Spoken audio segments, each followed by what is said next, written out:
Well, this is what you see when you walk up to the door of my model railroad room. And the railroad, as you can see, goes around all four walls of the room. There's a lift out here for the doorway, but usually I just duck under. It's quicker and easier to just duck under than take this out. I got a freight train sitting here, kind of strung out around the road a little bit. Got some cars out that haven't run for a while. So we'll start here on the right side of the door. Got a tunnel, and it shows the train going on the other side of it. Off to the left here is the Purina building. It's made by Alpine Division models now. The kit, it's actually cardboard and wood, but it's a good kit. It goes together very well, and it's been on the market for years and years. So that's one of the industries over here. Back to the Purina building again. This is the parking lot, and we got some people up here on the porch. Old boy's going to come down the steps. Got another old boy over here with a hand truck, putting stuff in the back of a pickup. So there's a few things going on here. The next building here is Alpine. Not Alpine, it's an Alpine Division Models building. It's Engelhard Chemicals and Minerals. I don't know if I can get not enough lighting here, I don't think, to pull the sign in, but maybe you can see it a little bit there. Anyhow, it's another industry on the railroad here. And we're up at the front of the freight train. It's kind of strung out all over the place. We have an SD45 from General Motors right here on the lead in.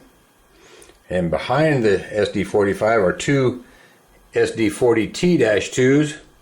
These were developed to help combat the problem of stalling and overheating in the tunnels. On the SD45, the fans up on top here, they pull the air in from the top of the tunnel and vented out through the grills on the side. And the exhaust being right up here forward of that, the exhaust was being hot gases, it was pulled right into the cooling system, and the air was already hot, so the engine wouldn't cool off, and it would overheat and shut down. So the T2, the SD45 T-2 and the SD40 T-2 were developed to combat the problem of overheating and stalling in tunnels. This is a cotton belt unit. Southern Pacific bought the cotton belt out in the 1930s sometime, so I have a few cotton belt locomotives that I mix in with my SP power. And behind here is another SD40 T-2. So that has the three locomotives I have on the train. And so anyhow, you can kind of see up the train a little bit. We're stopped at a depot. This is a little depot that was made by IHC Products. They're no longer in business. The depot is a different color than this. So before I put it together, I painted it depot buff and dark brown. And that's how it got colored the way it is. And right up here ahead of the train, we have another tunnel.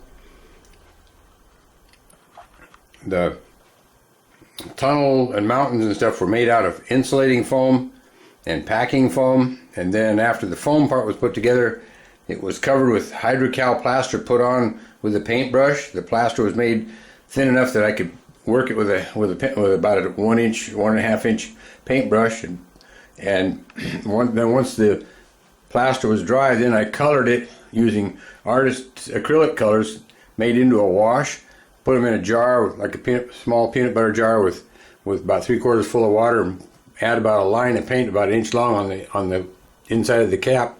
And put the cap on, shake the bottle till the paint was dissolved, and then it was put on with a fairly large brush, another inch paintbrush or so. And then once I got the plaster work done and got it stained, it's more of a stain than it is a paint when you make it in a wash, and the plaster actually absorbs it. And then after that was done, the areas that I wanted grass, I painted, like this area right here where I've got grass. I painted the hillside there with Elmer's carpenter's glue, the yellow carpenter's glue that had been cut about 40% with water. And same way up here on top, up here by the trees and stuff up here next to the deer that are up here. That was also done the same way. And then while the glue was still wet, I went over it with the grass, sprinkled the grass on it and so on. And after the grass was dry, and I double checked to make sure it was all dry, I took some ladies hairspray, the cheap stuff. You want the $1 a can stuff, not the $5 a can stuff. And I sprayed the whole mountain with the ladies hairspray, and it sealed things in, and also any any grass that hadn't gotten glued very well is stuck down now because that hairspray makes a good glue.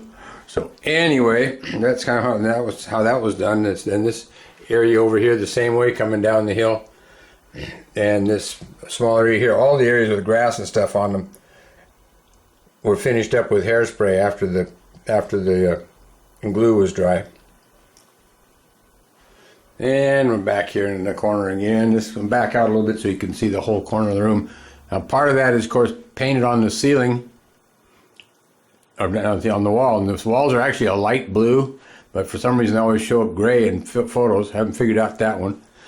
And we come around the corner, and we have a highway coming across the tracks here, and we got some cars and trucks on it. And then it comes up this way. The main line comes up this way behind that SP truck up there, kind of against the wall. This is an industrial park area. I have a team track where this truck is parked. There's a loading dock. There's a team track there. I also keep a small switch engine over here. That's the General Electric 70 tonner. I have a couple of those. SP, the real SP had about 21 of them, I believe. And of course they're all long gone now. And next comes the oil distributor. This is Ewing Oil. Kind of got the Dallas thing here, I guess, a little bit. But anyway, it's Ewing Oil. My mother's name before she married Dad was Ewing. So I guess maybe we have the possibility I could be related to old JR and other folks down there in Dallas. But what I did, this is a Walther's Cornerstone kit called McGraw Oil. And I redid the base to it to put the tanks in a row rather than a cluster of 4, because I didn't have the real estate there to put them in a cluster of 4. There would have been no way to get the tanks in there and still have things fit. So I took the base and cut it apart and reassembled it in such a way that I could put the tanks in a straight line, and then went ahead and put the kit together as per the instructions. Something else I did after it was done, it's a little plastic kit. Most of your plastic kits have this plastic look to them. So after it was done, I took a rattle can with some Testors Dull Coat in it, and I sprayed the whole kit, after the whole building and everything after with Dull Coat after it was all assembled. So that took the plastic look out of it. Next is Valley Fruit. I got a refrigerator car in here loading produce. This is a City Classics structure. I doctored it up. I added the refrigeration units to the roof, and the skylights and the vents and stuff were all added to the roof to kind of make it look a little more realistic. There's always something on the roof somewhere. And so anyhow, we have the warehouse here.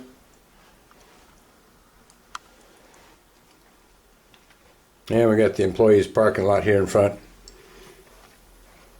Across the way from the Valley Fruit warehouse is Beck's Lumber. I haven't made the sign for it yet, but this is Beck's Lumber. We used to have a lumber mill here in town that Buzz and his wife Alice ran for years and years, and they bought it from Buzz's dad when Buzz's dad retired. But when Buzz and Alice decided to quit working and retire, they tried to sell the business off, but no one would buy it, so it's closed up now, and just the building's still there, and they use it as a mini storage type of thing now.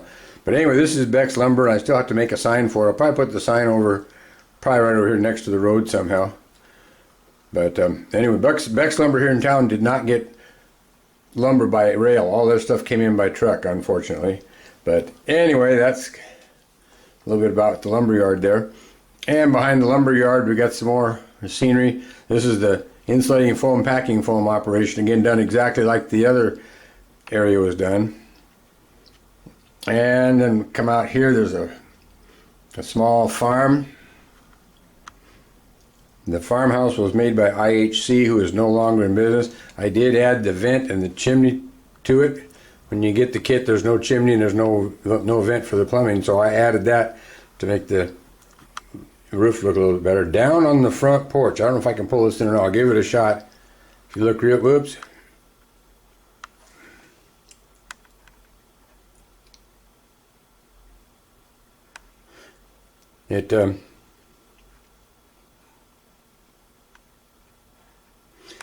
I don't know if I can get him in there. Yeah, there he is. I can see him a little bit. So anyway, that's what there is for the farmhouse. And then behind the farmhouse, we have a garage for the farmer's car, and then there's a greenhouse besides that. And we got a old Chevy stake bed farm truck there for taking his produce to market from the apple trees here. I never have put the apples in the apple trees. Those tiny little apples, I'm gonna have to work up the courage to do those. They are so small. And kind of off to the back of the orchard there a little bit is also a Poppin' Johnny John Deere tractor. And as a gift to me, the windmill here was made by Bob Delaney, a model railroad over in Longview. He made this windmill and gave it to me as a gift for some of the work I had done for him over the years. So I have a kind of a special little gift there. And out here in front of the farmhouse we have the farmer's car. The theme of the railroad is set in the 1970s, about the mid 1970s on the Southern Pacific. So as Southern Pacific's the road name of choice. And of course here's some of the track back here, and then behind the fence here we have some sheep back in there behind the trees and the fence. Then out here on the other side we have a whistle post and a phone booth and a yard limit sign for the railroad. And we have some horseback riders down here. They out riding, and so I've got something going on right there. Here's a couple more coming. And then there's another depot. This is the Atlas depot. When you get it, it's kind of a brick red color with white trim and a black roof. Looks terrible. It's a neat little building, but it needs to have some work done to it, so I repainted it before I put it together, and then used Flocol as on the other building, Depot Buff and Roof Brown, same as the other building. All the railroad-owned structures on the railroad here are painted the same to kind of tie the layout together. And also, used to be the railroad companies, when it came time to paint some of their buildings, they bought a jillion gallons of such and such a color, and everything got painted with it. So it's, not only does it help tie the railroad together, it's actually a prototypical way of doing things. And then we have a billboard right here for the late Milwaukee Road. This is an Athearn billboard that they brought out. So anyhow, we got that there, and then we have another highway crossing. And there's two tracks here. The first track is a switching lead, goes into the yard. The other track behind there is the main line. And of course I added some people and stuff to the depot to kind of make it look a little better. The crossing blinkers here, they actually do work, but I don't have a train running right now to video them working, but they do work. There's some sensors in the track that turns the crossing blinkers on when the train approaches. And then kind of diagonal from the depot is the Blue Sky Cottages, a little motel. And so we got a guy just come out of the office here after renting a room. And then we got the three little cottages. This is a Great West Models, I think was the name of the company. It was Great West Models that made them. It's kind of a neat little building. I found it at a train show one time, and this looked like a good spot to put it in there. So anyway, then we got another corner of the room, and it's just got trees and stuff there. And then we come down the other side of the room here. Like I said, there's a train sitting on the main line. This is the train that we just videoed the locomotives of a little bit ago. And we have a freight yard. We have an SW 1500 right here. Southern Pacific owned 240 of those. They purchased them between 1967 and 1974, sometimes buying them in batches of 50 to 75 at a time. The SW 1500 replaced all the Alco, Baldwin, early EMD, Fairbanks Morse, and General Electric switch engines. All those were replaced with SW 1500s. And some of the SW 1500s are still working for the Yellow Peril. Union Pacific bought out the SP back in 1996, so it's been a while ago. And I have a freight yard here on this side. This freight yard holds right around 30 cars, give or take a couple. Kind of depends on what kind of size of cars I put in there. But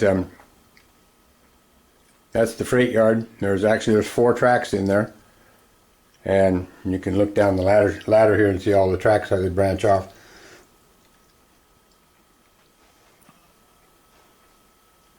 And then down here, or over in the corner here, this is the 4th corner of the room. This is where I have the engine terminal. I have an engine house here, and there's a caboose track with a caboose on it. Then there's a fueling facility here. This is an old Revell fuel tank kit that came out years and years ago. I found it somewhere, put it together and painted it up, and it works very well here. Then I also have an old boxcar sitting here on some ties as a storage building. So that's some more of the layout. I do not use DCC for control. I use a good old-fashioned direct current. So I have a pair of these MRC throttle packs from years ago. This one has 2 1/4 amps, so I can run about 4 locomotives pulling a train on here without any problem. And then the yard over here, it also has a throttle pack, but it runs just the yard. I don't have it wired to run anywhere else, so it handles just the yard. Also, this power pack supplies the power for the control station for the industrial park, so we'll take a quick look over there. This is the control stand for the industrial park where we visited earlier. See, right up behind here is Ewing Oil. Anyway, it gets its power from the yard pack, and it brings over here. I can either use it by this switch here. I can switch it over, push it up, and it runs off of the control here. It's got a center off, and pull it the other way. I run it with the mainline pack over here. So you can run this 2 different ways. The other switch here, this on-off switch, is for the little yard switcher that's over here, the 70-tonner. That section of track, I can turn it on and off to store an engine over here. Need to kind of do a little bit of housekeeping too. I guess the control stand's got a bunch of junk on it here. I need to put some things away. But anyhow, that's a little bit about the home layout. And like I said, Southern Pacific is the railroad of choice. So over here, we have several models of SP locomotives and so forth. I'm doing the paint job from 1958 to the end of the SP, which was the dark gray with the red trim, also known as the bloody nose paint scheme. At the present time, I have 65 locomotives in Southern Pacific. There will be 2 more added when the models become available later around the first part of next year. But anyhow, we have all the locomotives. This is a Budd RDC-1. Southern Pacific had 1 of those. They used it between Willits and Eureka in Northern California on the Northwestern Pacific Division. When Amtrak came along in 1971, Amtrak didn't want that one, and Southern Pacific joined Amtrak, and so the RDC service between Willits and Eureka was discontinued, and the car was sold by the Southern Pacific to the Oregon Pacific and Eastern, where it was used as a weekday train on a tourist operation. Saturdays and Sundays they had a steam train that ran from Cottage Grove out to Dorena, or out to Diston and back, and it was about 25 miles each way, 25 miles out, 25 miles back. The train went about 25 miles an hour, so the excursion was a 2-hour excursion. The steam train, of course, was during the week, and it was just used. They had some various passenger cars over the years. The last ones they had came from the Illinois Central. There were some coaches from the Illinois Central that Oregon Pacific and Eastern bought them, and all they did was rename the cars. They painted out the Illinois Central on the letterboard and put Oregon Pacific and Eastern up there, and the cars were basically unchanged except for changing the name on them. I think they had 7 coaches and a tavern car, and the tavern car you had to be 21 to ride in it. I've got several switchers here. This first one here next to the Budd car is a Alco S3, and next to it is a EMD TR4. It's a cow-calf set. You can't see the calf too well back in there, but because it's kind of dark. And then next to that is an Alco S6. And then the next one here is a Baldwin S12. I have 3 of these. This is an Athearn model from years ago. I detailed it up, added all the parts to it that it needed to have. And next to that is a EMD SW1200. This is a Athearn modified SW7, the 2277. There's a modified Athearn SW7 to make a Southern Pacific SW1200. And then here's another SW1500 here, the 2548. And then next to that is a Fairbanks Morse Trainmaster. Southern Pacific had one of the larger fleets of Trainmasters. They had 16 units, and they ran them until the spring of 1975 when they were retired and replaced with the EMD SDP40s, or actually SDP45s, and a couple of GP40s. And then they had also a dozen GP9s from years before that were equipped to pull passengers. So that's the top shelf of one of the bookcases. And we can kind of move down, I guess, a little bit to the second shelf down. This first locomotive here is a Alco RS11, and right behind it is an Athearn GP9. Then comes an Alco RS32. There was only 36 of these built. 10 went to the SP, and the New York Central got the rest of them. Then comes a GP38.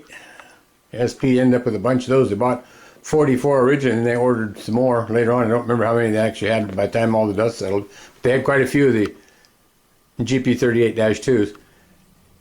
And then there's a pair of GP35s on that shelf. Then the bottom shelf down here, on the left side here, we have a 3-unit set of General Motors EMD F7 units.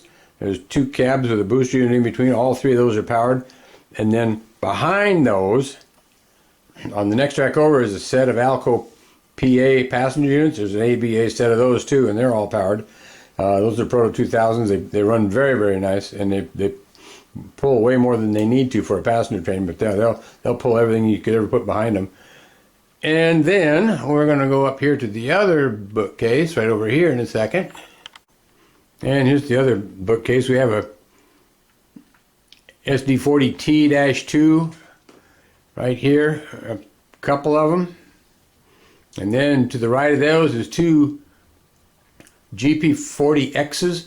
Southern Pacific had 4 of these. They're also set up as master remotes for electric radio controlling locomotives in unmanned helper service. There was 2 of them. There was 2 masters and 2 remotes. They were an experimental. There was only the 4 of them, and evidently they didn't live up to their expectations, and so Southern Pacific didn't buy any more. Next shelf down, right here, you'll notice it has 8444 on it, 8444. This is a Southern Pacific SD40 purchased in 1966 on the Railroad, and in the early 1960s, Union Pacific had a steam locomotive. They still do have a steam locomotive, number 844, but they bought a GP30 diesel numbered 844, so they renumbered the steam engine from 844 to 8444, which gave me the excellent opportunity to give the Yellow Peril people something to jump up and down about. And then we got a few engines out of here because they're on the train.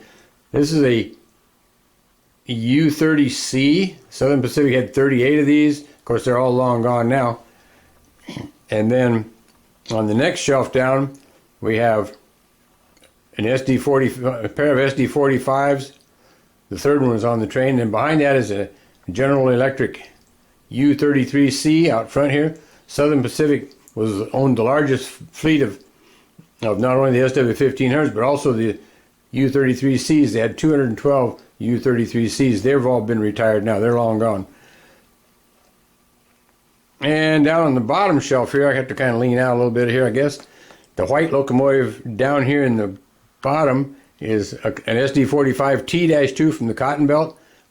It was delivered during the time of the bicentennial of the United States, and Southern Pacific had it delivered in a red, white, and blue paint scheme. There was a GP40P unit in the commute pool that was also painted in this way, and then also a General Electric U25B. There was 3 locomotives and a caboose painted in the bicentennial paint scheme. This is an SD45 T-2, as is the locomotive right behind it.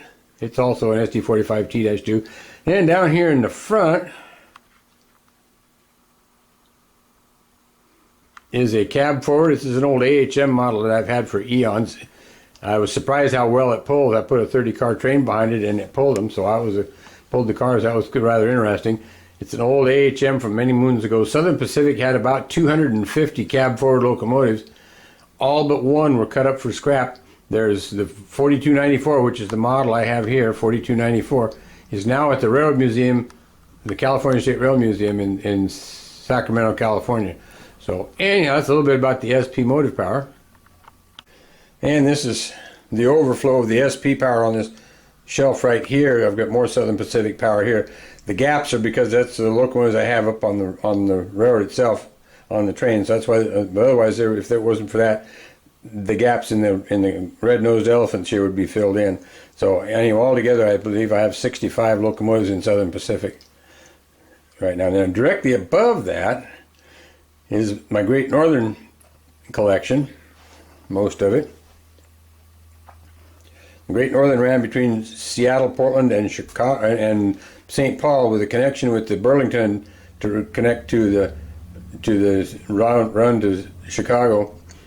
The Great Northern went away in 1970. It was merged with the Northern Pacific, the Burlington, and the Spokane, Portland, and Seattle to form the Burlington Northern, which now is known as BNSF.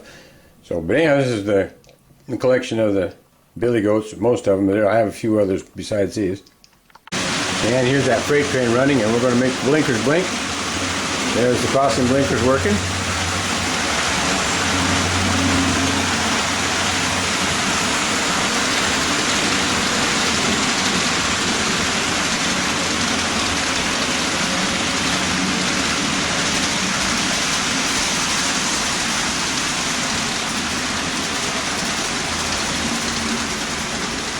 And there goes the caboose right there on that freight train. Well, this is looking the other way. This is my music on the top shelf with the CD player, and then the next shelf, all the rest of this shelves clear down to the floor, are all locomotives from various road names. There's Seaboard System, Montana Rail Link, Burlington Northern, Portland Western, and Chicago Northwestern are the locomotives I have. Also, I have a video library over here. This is the video library. I'm slowly converting from tape to DVD. As the tapes that I have become available on DVD, I've been replacing the tape with DVD. And of course, I have a way to play them. I have a VCR right up here with a DVD player down below. And I got the good old Curtis Mathis TV that was bought in 1979. It still works like a clock, even though it's all them years old. I think I paid about $800 for it back in 1979. So it was a pricey TV at the time. And we have the train running on the layout here that we mentioned earlier. Well, it's still rolling along here.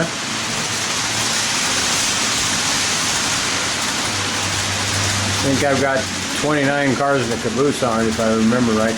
Haven't counted the cars, but I think that's what's on it.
Video library. Well, the video library is also supplemented by a paper library. The bottom shelf down here is all the Southern Pacific books, and the next shelf up has a little of everything in it. Some books that are now out of print, and some that I paid $8 or $9 for now cost about $200 to replace them. And then there's the odd size books that are up on the top here, the ones that won't fit on the shelves any other way. So anyway, that's the paper library. And there's also the model car collection. These are 1/24th to 1/18th scale models. I like the 1/18ths, they're nice and big. Here's the red Thunderbird down here. There's the 1/18th scale model with an HO scale model of it in the same case. Give you some idea of the difference in the scales. I like the 1/18th scale. They're nice big model. And the bottom shelf down here is a Edsel. Ford only made those for a couple of years, and they didn't sell that well, so they were discontinued. I always wanted Dad to get one though, because they were an awesome car as far as I was concerned. And also on the bottom shelf right down here is the turbine car that Chrysler came out with in the early 1960s. And I did get the chance to see one of those at a car show one time. Sounded like a vacuum cleaner running. And when they started the car, the salesman or demonstrator person put some quarters and nickels standing on edge on top of the air cleaner, reached in the window and started the car, and the coins did not fall over. They stayed right where they were. A very smooth running engine. It sounded kind of like a vacuum cleaner running. So anyway, that's a little bit about the car collection. Well, the other collection is a collection of 1/24 scale police vehicles from various states. The first one out here is Wisconsin. Then the next one here is California. And then Illinois is this one. On the next shelf down, we have the present day Oregon State Police is this one here. And the older Oregon State Police is the black and white back here. And then on the other side here is the Massachusetts. So we have a few police vehicles around too.